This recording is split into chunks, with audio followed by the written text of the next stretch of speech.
It is America's first real terrorist organization and mixes violence with hate. The Jew is even worse than a... Its legacy was passed down from father to son and has one major goal. White power! White power. Jews are like parasites. If your dog bites you, you punish them. It's the same way I feel about other races. An extreme new generation has taken up the KKK's radical message. I'm the big bad racist and hater. They are the Imperial Clans of America, the IKA. The new face of the Ku Klux Klan. Death before dishonor. We'd rather die than do something we don't believe in.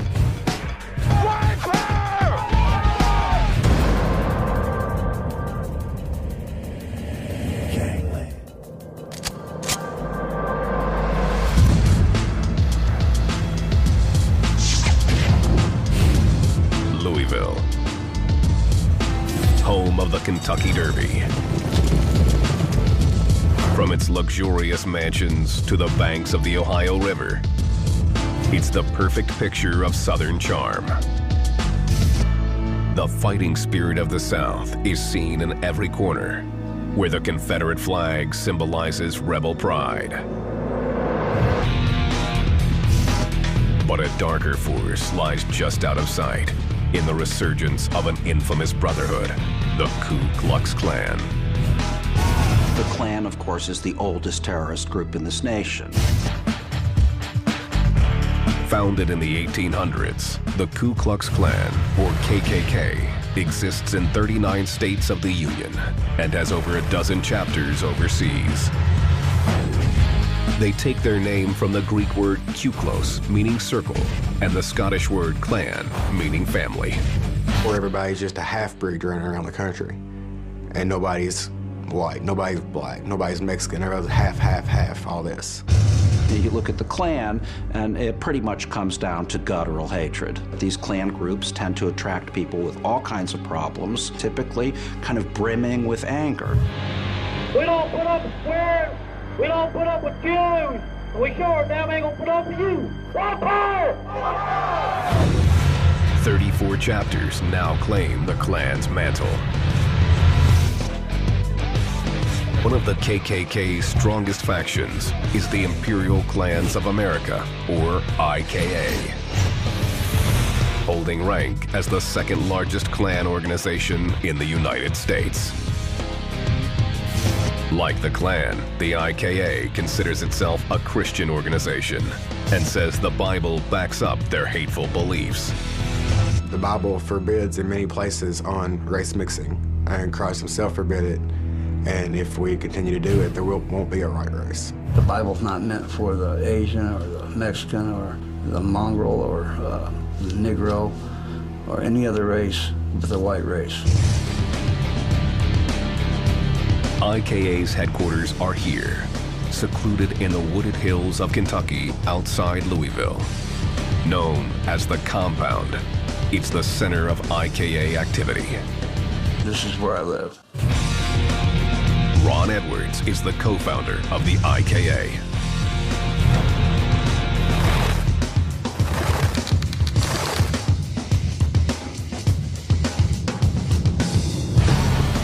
Edwards believes that a bigger Klan means more muscle to achieve white supremacy in America. The KKK used to only admit Protestant Christians from the South, but Ron found that limiting. He decided to open membership to any white person, regardless of religion, who hates other races. Abortion! It's white racial genocide! I was really big on pushing it to unite all of our people, whether they were atheists, whether they were Christian identity, or Baptist, Catholic, or Protestant, or Odinist, to just bring everybody as one. Ron has made his home, the Compound, a sanctuary for white supremacists of all kinds. The IKA has openly been meeting here for 7 years, though the details of those gatherings are closely guarded. The 15-acre compound is gated and surrounded by barbed wire. Security is tightly enforced by IKA militia. This is our main security shack, the front entrance. Anybody that comes in or out has to stop here to be searched. We search their vehicle, search their persons. No drugs, anything illegal of any kind, no weapons are allowed. 21-year-old Joel Gaddis is a recent IKA recruit.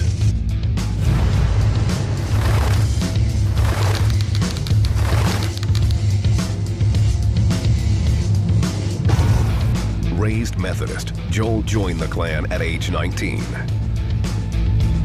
He was attracted by Ron Edwards' open philosophy. I had looked through some different groups. I like the IKA's ideals and beliefs the most. He quickly climbed the ladder of the IKA to a position known as Nighthawk.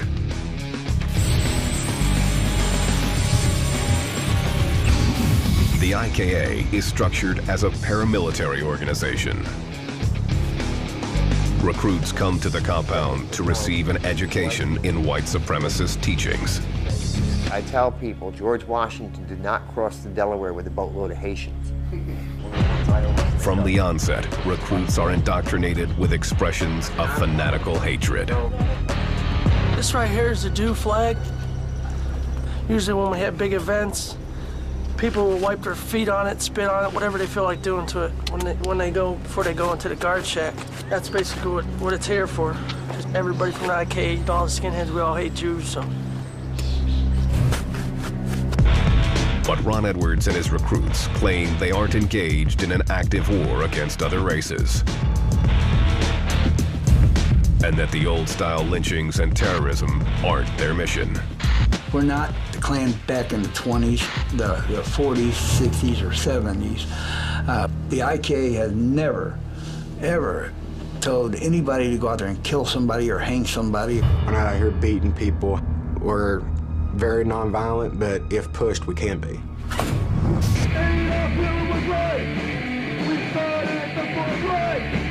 Every year, hundreds of Klansmen, skinheads, and other white supremacists flock to the IKA's headquarters to prepare them for the ultimate race war and celebrate white power. Anybody that hates a Jew and a queer is down for us. In a 3-day event called Nordic Fest. IKA recruiters actively work the crowds, selling them on the Klan's new face. So let's get recruiting so that if they do decide to mess with us, we can take out more of them. It's really been considered the skinhead Klan. 27-year-old Jared Hensley used to be one of those recruiters.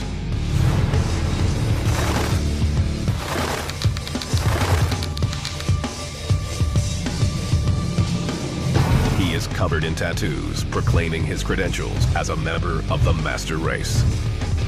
I got this Klan fiery cross, and then got the German eagle holding the swastika, the SS bolts. A native of Ohio, Jared first came in contact with the Klan in 2001 and was intrigued by Ron Edwards' progressive doctrine. They had both parts in there, it was the skinhead and the Klan into one organization, so that's what appealed to me. That same year, Jared joined the IKA and became one of Ron Edwards' most dedicated and trusted members. But his support of the IKA's vision would take a violent turn on a southern summer night. Brandenburg, Kentucky, 40 miles outside of Louisville. It was July 2006. Jared Hensley and 3 other Klan members, Andrew Watkins, Josh Cowles, and Matt Roberts, were aggressively recruiting new IKA members at the Meade County Fair. All 4 of these individuals had criminal records. 3 of them had records for violent assaults on people. The men worked the fair hard, passing out pamphlets and making sure people knew they were with the Klan. As they recruited, they noticed a teenaged couple having an argument. To the Klansmen, the girl looked white, but her boyfriend, 16-year-old Jordan Gruber, looked Latino. Jared and Andrew Watkins broke up the argument, then turned their attention to the young boy.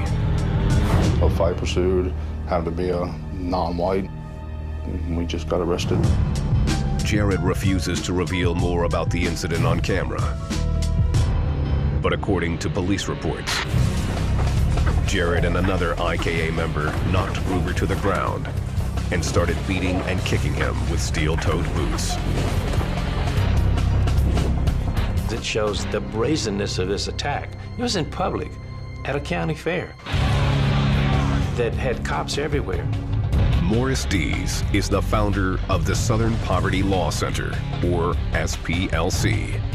They track and prosecute hate groups across the country. And when the police came up and arrested these guys, Watkins said, "Hey, look, why are you arresting me? That's illegal spick over there on the ground." Groover was taken to the hospital with a broken jaw and arm, cracked ribs, and multiple cuts and bruises. Back at IKA headquarters, Ron Edwards was called and told about the attack involving his members. I didn't know that they were there. Ron Edwards said he had nothing to do with the attack. Others disagree. Even though Ron Edwards did not send them to this specific fair, he was still responsible. What happened next would threaten the IKA's very existence. Louisville, Kentucky. Home to the most exciting 2 minutes in horse racing. Home also to a new faction of the Ku Klux Klan, known as the IKA, Imperial Klans of America. The group has combined some of the KKK's oldest traditions with its own philosophy. The white race must be preserved and protected. The white race is the only race that has tried to breed itself out of existence. The Bible forbids in many places on race mixing, and if we continue to do it, there won't be a white race. This radical solidarity and fervent belief that only white makes right directly links the modern IKA to its hooded forebears. The KKK dates back to the Civil War. In 1865, it was founded by veterans of the Confederate Army in Tennessee. They fought against Reconstruction and any form of equal rights for blacks. The Klan's base grew in the southern U.S.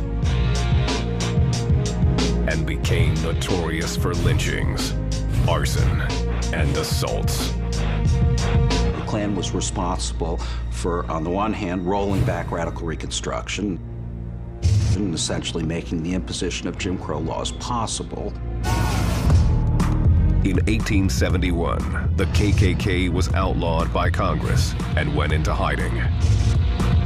But it resurfaced after World War I as European immigrants poured into the U.S. In the 1920s, it became very powerful politically, not only with regard to black people. Of course, the Klan in the 20s grew to a membership of almost 4 million people. As the Klan grew, so did its lust for violence. May 31st, 1921, Tulsa, Oklahoma. A black man was accused of attacking a white woman. An angry mob, including Klan members, stormed an all-black neighborhood and began looting and burning businesses and homes. 26 blacks were murdered, along with 10 whites. 35 of Tulsa's city blocks were left in ruins. Less than 3 months later, the KKK held its first public rally in Tulsa. The Klan's numbers dropped during the Depression and World War II, but resurfaced during the Civil Rights Movement of the 50s and 60s. The Klan justified its actions with the worst racist stereotypes. Negroes were raping a lot of white women, and basically they were making a farce out of the Southern way of life and doing a lot of bad things. By 1963, Klan membership had reached an estimated 30,000 members. That same year, the KKK firebombed a Baptist church in Birmingham, Alabama, killing 4 young girls. The crime shocked the nation, causing the FBI to target the hate group. By 1974, the KKK's numbers plummeted to 1,500. But that didn't stop the Klan from unleashing another brazen act of terror. In 1981, 2 Klansmen in Mobile, Alabama, abducted and lynched a 19-year-old black man in retaliation for the unsolved murder of a white policeman. The public was horrified. The Klansmen were brought to trial and found guilty. One was sent to prison for life, the other executed. Across the country, the KKK's membership dropped again. It is a scattered collection of little tiny groups, some 34, 35 different named Klan organizations, all of which say, we are the one true Klan and these other ones are all interlopers and fakers. But the seeds of racial hatred were stirring beyond the South. In the early 1980s, Ron Edwards and his family were living near the Humboldt Park neighborhood on Chicago's west side. It was a dramatic departure from the all-white neighborhood he moved from in Southern California. It was like a ghetto. It's a really dangerous neighborhood. He experienced firsthand the violence between Hispanic and white gangs.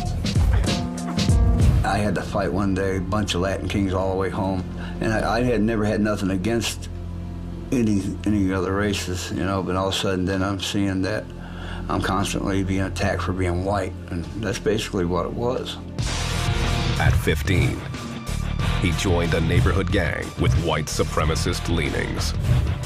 I've come home with bullet holes on my car window from Puerto Ricans and driving home from work. They tried to shoot me, stabbed 9 times. I got stabbed 3 times with an ice pick. I got stabbed in the skull, 38 stitches, cut my ear in half. Then, in 1986, Ron's 20-year-old brother, Billy, got in a fight with Hispanic gang members. He was picking his girlfriend up, and they come out there and they started fighting. Billy was whipping 3 of them, and one shot the car with a .45 and shot him in the chest with 32. Billy died in the hospital later that night. He was like the love of my life, and he was so close to me. And when he died, it just, it tore a hole in my heart. I kind of lost my head for almost a year. Hardened by grief, Ron turned to the Klan in 1989 to seek vengeance for his brother's death. And I seen this program called Race and Reason on public access TV. There are plenty of nasty Jews out there. Let's have a little white power here. And it's the Klan, they were talking about certain things. White power. White power. Hell the order! Ron joined the gang, embracing the ideology of the Ku Klux Klan, that whites were the chosen people, and that the white man had to band together or risk extinction through racial mixing. You got to be in the Klan to be able to be anything. In 1991, Ron moved to Kentucky, where the Klan had maintained a strong influence. There, he quickly moved up the ranks of the Federation of Klans, or FOK.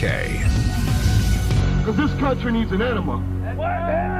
5 years later, though, the FOK disbanded because of internal dissension. But Ron refused to abandon his vision of an all-white America. I said, well, I didn't join the Klan to sit in a rocking chair the rest of my life and just, I said, I joined because I believe in this. Later that year, Ron met with several high-ranking FOK members.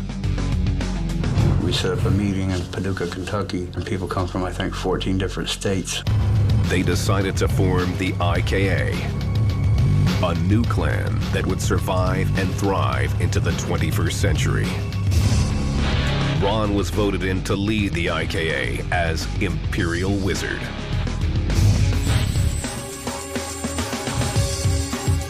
He immediately implemented his doctrine for the new Klan. Ron believed there was strength in numbers.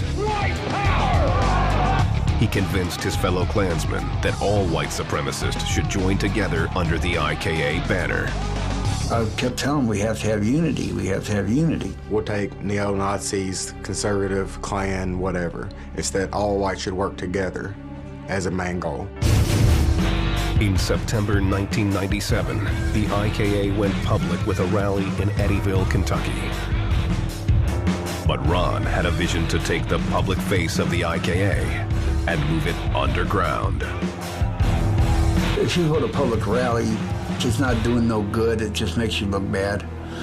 So if you have a private rally, you can control who comes.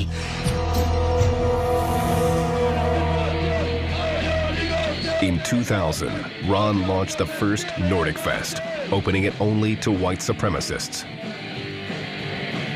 We host Nordic Fest every Memorial weekend.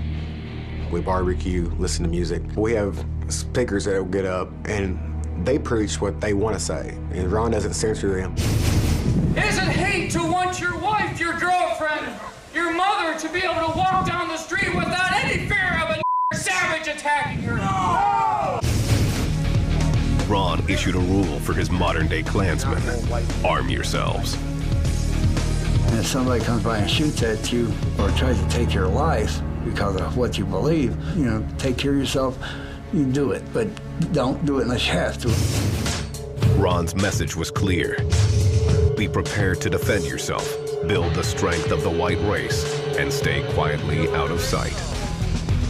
His tactics worked. By 2000, the IKA was on a roll with 30 chapters in 15 states and 5 chapters in other countries. In 2001, Jared Hensley joined the IKA. A skinhead with a criminal record of assault and a taste for violence, he sometimes rebelled against Ron's desire to keep a low profile. I'm more the in-your-face type people. By 2005, Jared had become a high-ranking IKA member. But this Klansman was a loose cannon. It was a matter of time before he eventually went off. Had not the police come up and stopped them, they probably would have killed him.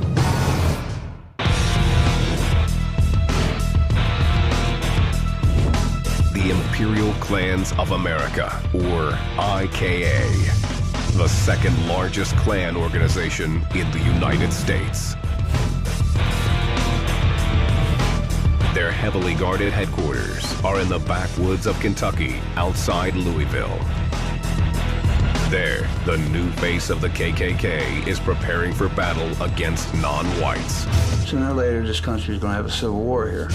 And we're probably picking up more members than normal because of certain situations, whether it's immigration or Obama, you know. Country's in a powder keg state right now. Everything's so tense that the slightest thing could set off even a race war. All the groups will go up.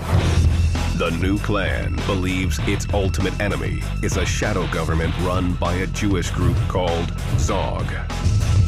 ZOG stands for Zionist Occupied Government. That is the belief that the Jews run the government and the federal bank and media control the country. Why do you hate me? The IKA thinks that the white race is under attack, and they must band together to destroy ZOG, or they will face extinction. We're headed downhill fast, and if we don't do something, we're out of luck. IKA gang members take cues from the military with their dress. The IKA were BDUs.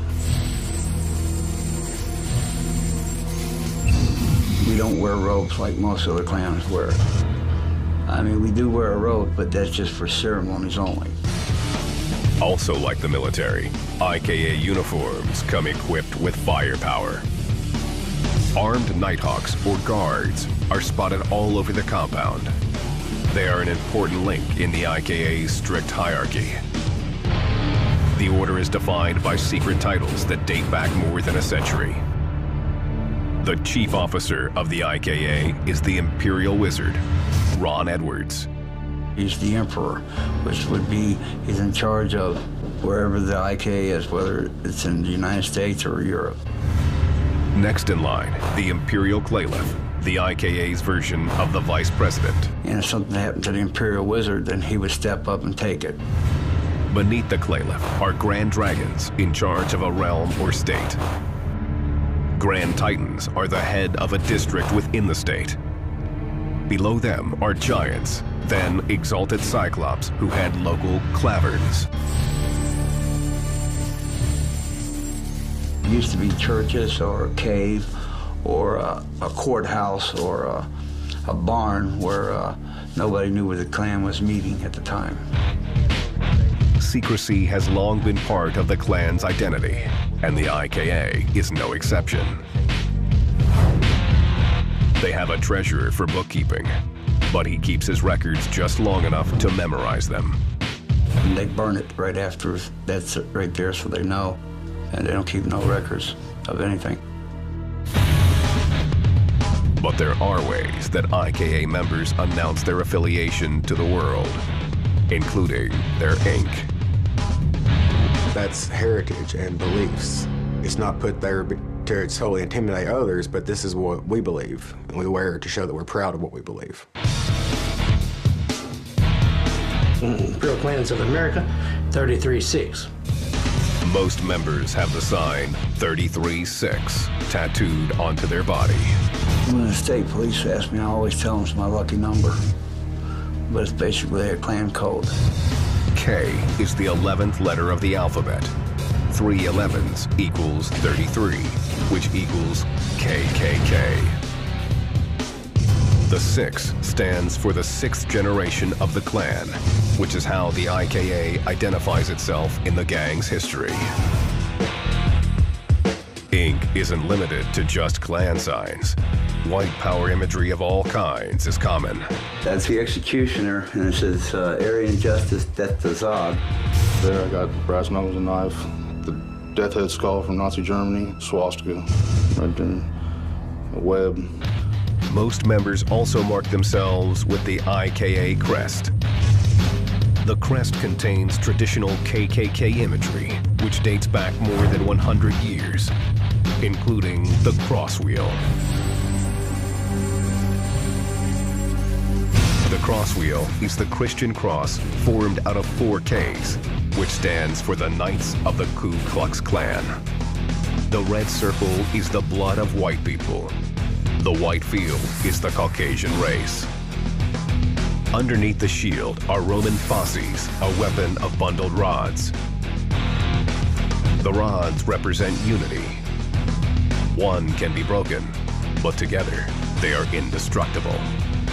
We have the IK crest here, and usually only patch holders are allowed to have the crest. And it shows that they're more dedicated, loyal, and they've taken a note to be around the rest of their life. So that's why I have that one. IKA recruitment is extremely selective. Candidates must fill out an extensive application, giving background information about themselves and their spouses. They must swear to be Caucasian and that they haven't been part of an interracial relationship. If accepted, they become a ghoul. Everybody has a minimum year before they're knighted and such, that you're constantly tested and you learn. And you have to learn thoroughly about the history and the religious side of it before you're a full member. Ghouls pledge to keep their criminal records clean, to stay off drugs, and to prepare their mind and body for the race wars to come. They remain ghouls until the Imperial Wizard thinks they're ready to become full Klansmen.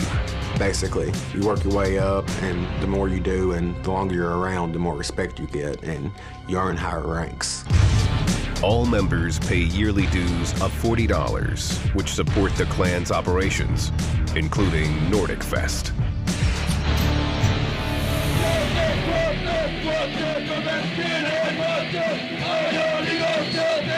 For 3 days, skinheads, Aryan Nation members, white anarchists, and other Klansmen from all over the country live in a makeshift village. Death and bloodshed are coming. The merchandise for sale here preaches messages of hate. The fest is billed as a family affair that includes children. We had 20, 30 kids out here sometimes all playing. Everybody brings their kids.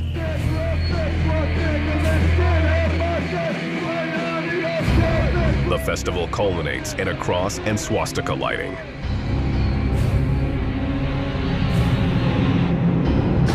Okay, Klansmen, line up, single file. The ritual ceremony is considered sacred by the IKA. We stand in this circle to illuminate the light of Christ's word. Keeper of the flame. Will you accept this light and pass it on to another brother or sister? I will. In this footage rarely seen on television, the IKA allows our cameras to film their annual spring cross lighting. Klansmen, hope! For Christ! For Christ! For race! For race! For the IKA! For the IKA! For the ceremony, a steel cross is wrapped in cloth, soaked in kerosene, then lit. Do not turn your back on the cross. This time I'd like to ask Mr. Shealy if he would lead us in a word of prayer. Our Heavenly Father, we thank you for this beautiful day. Even though it stormed, it hailed, we still had a rainbow. As the cross burns, there is a moment of silence. Then everyone gives the Nazi salute.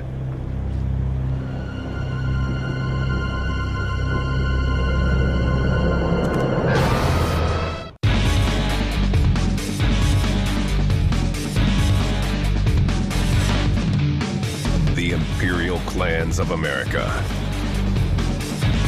The IKA. One of the country's most powerful white supremacist groups, and the new face of the Ku Klux Klan.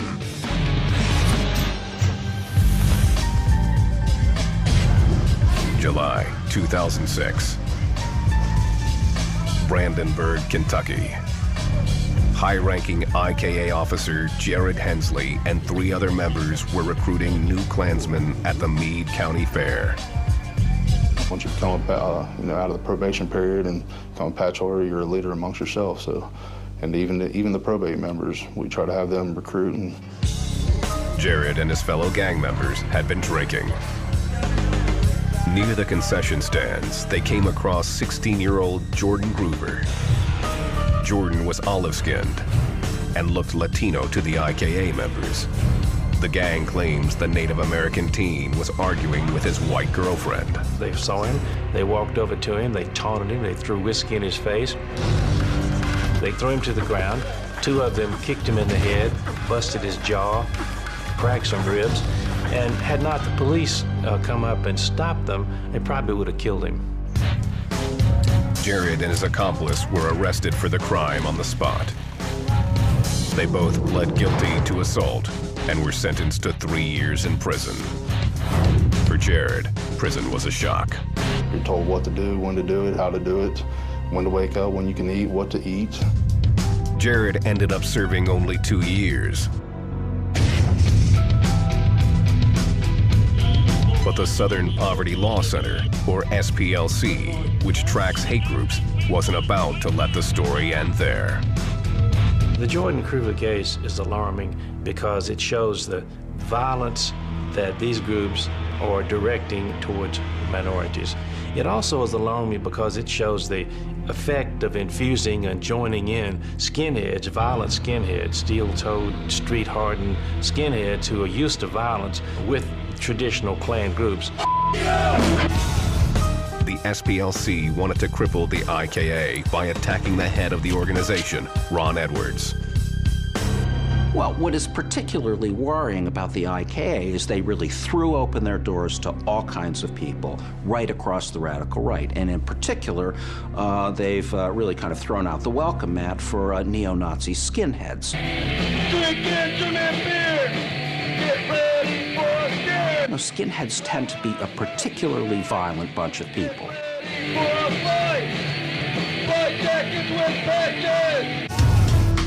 In 2007, Morris Dees, founder of the SPLC, brought a civil suit against the Imperial Wizard and IKA founder Ron Edwards on behalf of Jordan Groover. It sought $6 million in damages.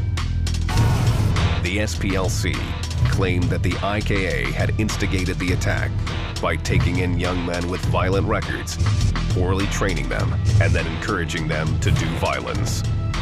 I like to say white power, hell victory, in 88. We had to convince the jury that even though Ron Edwards did not send them to this specific fair, even though he did not know they were going, he didn't tell them to beat anybody up, that he was still responsible. Ron Edwards decided to represent himself.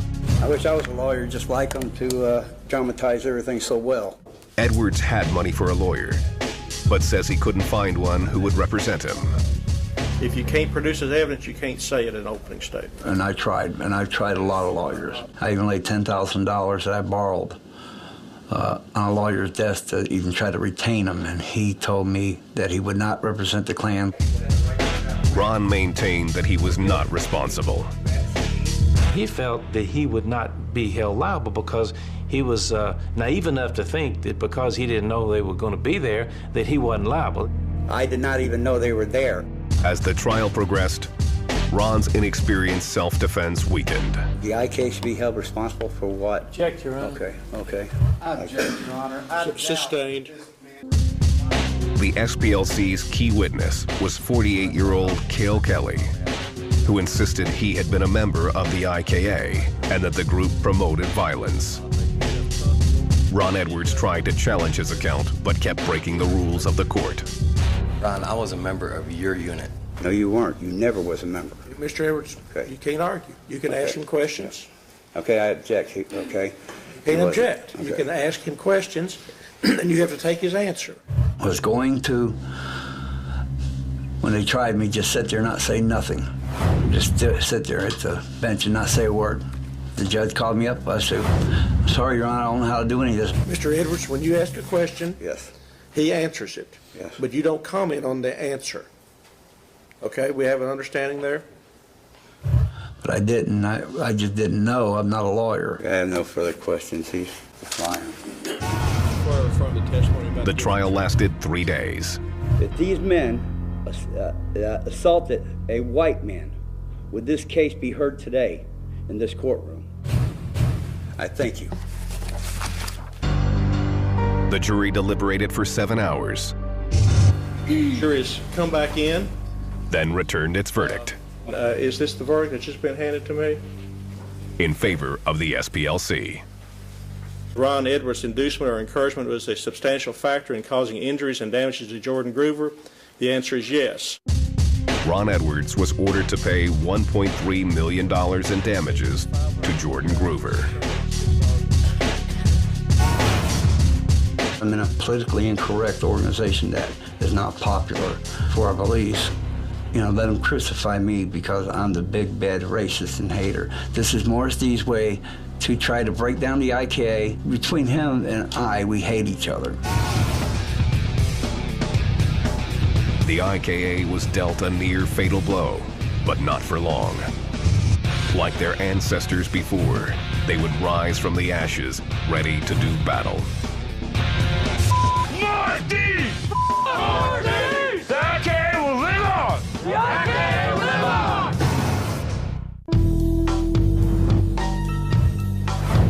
November 2008. Brandenburg, Kentucky. 12 years after Ron Edwards revitalized the KKK by forming the Imperial Clans of America, he lost a $1.3 million judgment for the beating of 16-year-old Jordan Groover by 2 of his Klan members. All the plaintiff's lawyers have shown you throughout this trial was what my beliefs are. Ron stepped down as Imperial Wizard, but he still lives at the IKA compound outside of Louisville and consults for the group. I'm always going to believe in the Klan, and I'm always going to work for it, but I basically want to just let somebody else take the lead. Ron is appealing the court's decision, and in spite of the damaging lawsuit by the Southern Poverty Law Center, Ron says the IKA will survive. We learn from each thing that happens, and we adapt, we overcome, but we're not going anywhere. If anything, some see current events as fertile soil for the IKA's hateful beliefs. We're seeing a kind of perfect storm of factors that favor the recruitment possibilities of these groups. Continuing high levels of non-white immigration, the worsening economy, and then the election of Barack Obama as president. All of those things together, I think, clearly create a situation which is really fertile for recruitment. People get depressed, you know, they want to be with people like them. And that's when they'll seek out groups like us that support brotherhood. When people don't have food, they don't have jobs, they don't have water, and they have hungry children, there's going to be a lot of chaos. So I like to know who my friends are, so would the IKA. The IKA keeps its membership numbers secret, but membership in similar hate groups rose by 54% from 2000 to 2008. In April 2009, the Department of Homeland Security issued a warning that right-wing groups were gaining recruits and momentum, raising the specter of increased domestic terrorism. Gun sales to private citizens have risen across the country. One of my friends went to a gun shoot a couple weeks ago. He said that place was packed to get in there, and citizens buying guns left and right. Now, you think every citizen in that place was a Klansman or a neo-Nazi or a skinhead? That was regular citizens. So, I mean, people are worried. The Klan sees these everyday citizens as new recruits. They are actively enlisting candidates online while promoting white supremacy, hatred of other races, and white global unity. I would say 20 years ago, the average Klansman had almost no success in getting his message out to potential followers or recruits.